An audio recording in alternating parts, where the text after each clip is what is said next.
Welcome to Devil's Den. This prehistoric spring is over 10,000 years old and is an absolutely incredible experience. Devil's Den is located in Williston, Florida, and is about 2 hours north of Orlando. And this location is kind of in the middle of nowhere. And before you even get into your car and start making your way there, you'll want to make reservations online. Visiting the spring is by appointment only. You can make reservations online through the Devil's Den website, and each time slot is an hour and a half long, which is plenty of time to enjoy this spring. We made our reservations for 8 a.m. on a Sunday morning, which is the earliest spot that you can grab for the day. And when you arrive, you'll make your way over to the office where you can check in with the front desk and rent your scuba or snorkel gear. There is no general swimming that's allowed in Devil's Den, so you will have to rent snorkel gear if you don't have any of your own. Once you're ready, you'll make your way down into the cavern. And they do require you to bring your fins, snorkel, and a mask with you as you make your way down into the den.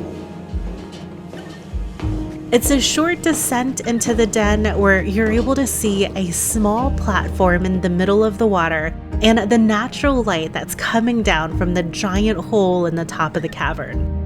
And one thing that I do want you to be aware of is that you're not allowed to bring any of your bags down with you into the den. The platform is a little small, and as a courtesy to others, you're not allowed to leave anything on it, so you're only allowed to bring what you can carry and swim with. You can leave your bags out on any of the non-designated tables, but you'll want to make sure to leave any of your valuables in your cars. And you can leave your keys with the attendant up front. And one of the nice things about getting to Devil's Den so early is that there's not a lot of people here yet. So if you want a chance of having the cavern mostly to yourselves for a bit, you'll want to be one of the first ones down here. When you get into the water, it's a pretty chilly start, but you'll get used to it as you snorkel your way around.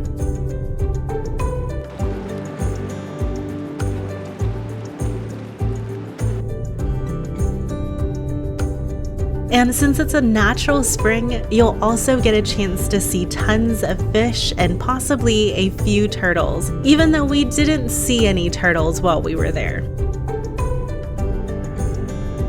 And as the day goes on and more and more divers and snorkelers will start making their way into the cavern. So it will get a bit more difficult to swim without running into anyone else later in the day. And the water stays a constant 72 degrees Fahrenheit all year long. And on the cold winter mornings, you can see steam like smoke rising from the chimney opening. And that's why early settlers gave this the name of Devil's Den.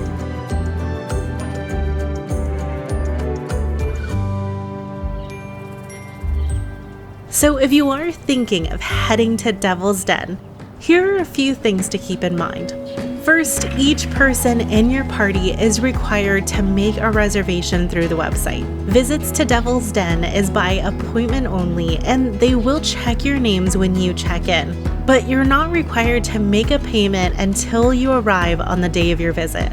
If you do want the chance to have the den mostly to yourself, then you'll want to make sure that you get there as early as possible. At the time of filming, the earliest reservation that we could grab was 8 a.m., and that will be the time slot that you'll want to get if you want to beat the crowds. If you have your own snorkel gear, you are allowed to bring it with you. However, if you don't, you will be required to rent some from the front desk during check-in. Next, you'll want to make sure that you're respectful to the environment. Devil's Den is a unique and delicate ecosystem, so it's important to be mindful and not be too disturbing to the wildlife, and make sure that you don't leave anything behind. If you do want to take a break, there is a nice pond in the front of the property.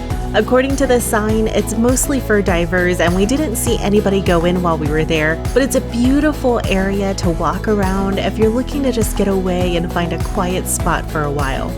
Oh, and you should know that there's quite a few cats that live here, and you'll find them everywhere, so hopefully you're not allergic. Lastly, the location is kind of in the middle of nowhere, so there really isn't a ton of things to do in the area.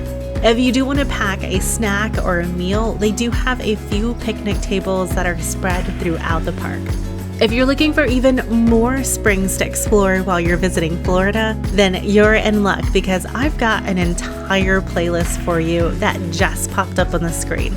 In this playlist, I'm going to go over several amazing springs all throughout Central Florida and beyond that you won't want to miss. Until next time, everyone, I hope you have an amazing day and go out and enjoy some Florida sunshine.